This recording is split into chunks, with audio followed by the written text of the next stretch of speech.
ये नफरत में अंतर क्या है? जब कोई चीज जो ज्यादा मात्रा में आपके पास मिलती है तो उस चीज से आपको नफरत हो जाती है। बैंक बैलेंस फुल है भाई। एक दिन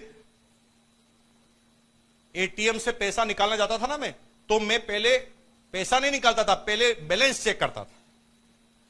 आप में से कितने लोग करते हैं? पहले बैलेंस चेक करता था। अब बैलेंस चेक करने की जरूरत नहीं पड़ती, क्योंकि पता है कि जो मैं सोच रहा हूं उससे तो कहीं ज्यादा इसके अंदर होगा। वो बैंक मैनेजर है ना, मेरा बार बार पागल होता है कमीशन को देख देखकर।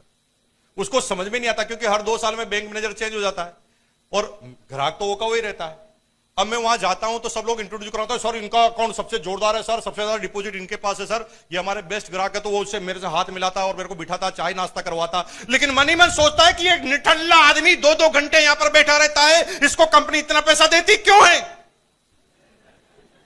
नहीं समझ में आता उसको। लेकिन उसकी बोलने की ताकत नहीं, उसकी औकात भी नहीं कि मेरे से पूछ ले कि तुम्हारे को इतना पैसा निठल्ले कैसे आ जाता है। लेकिन वो मेरे को थोड़ा मस्का लगाता है जिससे उसका बिजनेस और बढ़ जाए। वो स्मार्ट आदमी होते हैं, पढ़े लिखे आदमी होते हैं, उनको मकसद से मकसद पता होता है। वो धीरे से कहते हैं, सर आपके पास इतना पैसा पड़ा है सर, इतना हर महीने और आ जाता है, तो आप करोगे क्या? मैंने कहा भाई साहब मैं तो यार पहले सोच सोच के परेशान हो गया, पहले खुद सोचता था कि क्या करना है, लेकिन अब तो सोचना ही बंद कर दिया। अभी आप ही बता दो कि क्या करूं। जो ही ये बोलता हूं सामने वाला मुस्कुरा जाता है, उसको लगता है उसका टारगेट पूरा हो रहा है। वो धीरे से पूछता है, सर इसका आप म्यूचुअल फंड खरीद लो, इससे आपका पैसा और बढ़ जाएगा। म्यूचुअल फंड खरीद लो, क्योंकि उसको कमीशन मिलता है। म्यूचुअल फंड खरीद लो, इससे आपका पैसा और बढ़ जाएगा। मैंने कहा चुप, मैं तेरे से पूछ रहा हूं ठिकाने लगाने का तरीका, और तू बढ़ाने का तरीका बता रहा है। बढ़ाने का तरीका तेरे से ज्यादा मेरे पास है, तू कम करने का बता। और इस हॉल में मुकेश कोठारी का चैलेंज है, आप में से एक आदमी मेरे कम करने का सटीक आंसर बता दो, मैं आपका गुलाम बन जाऊंगा। 1 करोड़ का चेक अभी का भी ले जा, क्योंकि ये बिजनेस बढ़ाना आपके हाथ में है, कम करना आपके हाथ में है ही नहीं। ये इस बिजनेस की ब्यूटी है, ये इस बिजनेस की ब्यूटी है। यहां टेक्नोलॉजी खड़े हो जाइए, सब एमराल्ड सारे खड़े हो जाइए। अब मैं ये सारे एमराल्ड पिन अचीवर हैं, इन सारे लोगों से मैं एक बात करूं। भाई आप मुझे गुरुदेव बोलते हैं, आप गुरु समान बोलते हैं, आप कहते हैं जो भी कहेंगे वो कर लेंगे, तो मैं आज आपसे एक चीज मांगता हूं कि आज से आप इस बिजनेस को बंद कर दो। कर दोगे? नहीं करेंगे। ये गुरु मानते हैं। गुरु के लिए तो आदमी कुएं में कूद जाता है, और ये भी कह रहे हैं कि मैं कुएं में कूद जाऊंगा लेकिन बिजनेस नहीं छोड़ूंगा। क्यों नहीं छोड़ूंगा?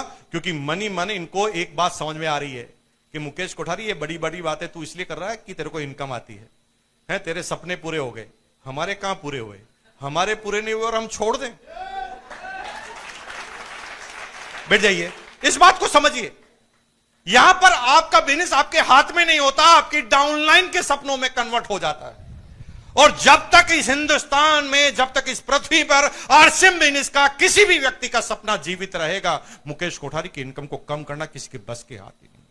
यह इस बिजनेस की ब्यूटी है, यह इस बिजनेस की सुंदरता है। दुनिया के सारे बिजनेस और इस बिजनेस में अंतर है।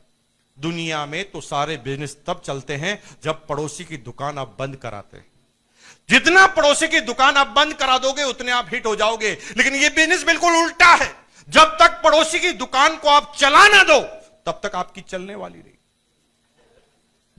यह इस बिजनेस की सुंदरता है, यह इस बिजनेस की ब्यूटी है। हेलो, आ रही बात समझ में?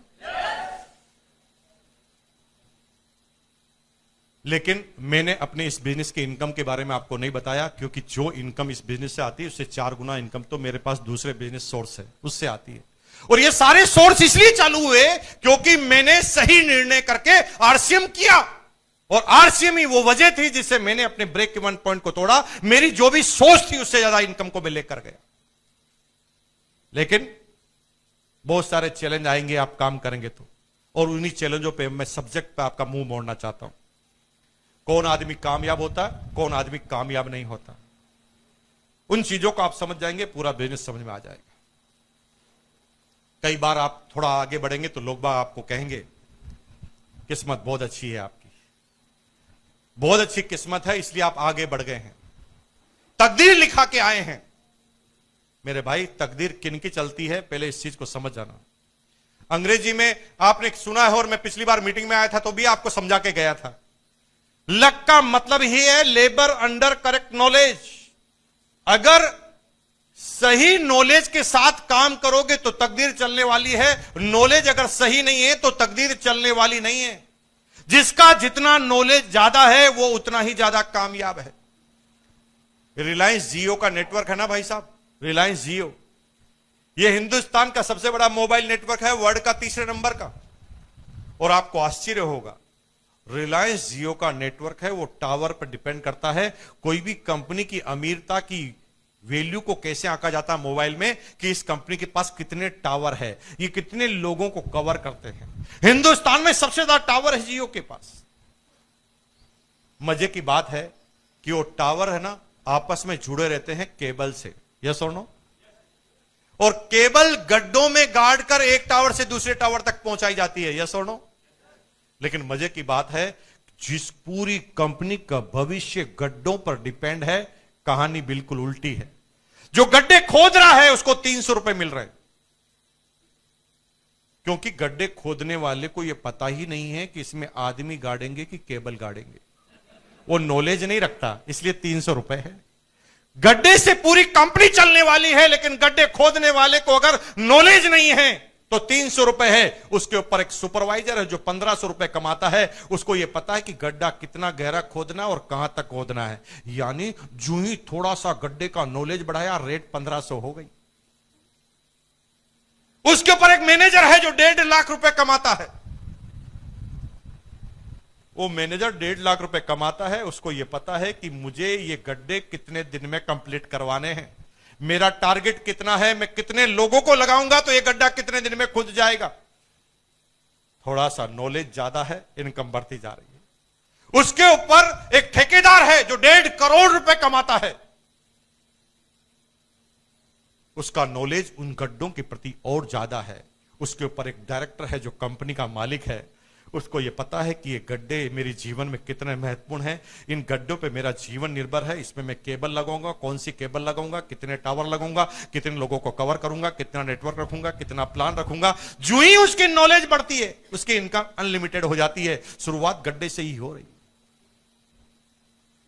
इसलिए मैंने कहा कि मैं समझाऊंगा तो 10 में से 5 समझ जाएंगे, इमरान समझाएंगे तो 10 में से 4 समझ जाएंगे। जिसका जितना ज्यादा नॉलेज है उसके उतने ज्यादा रिजल्ट है।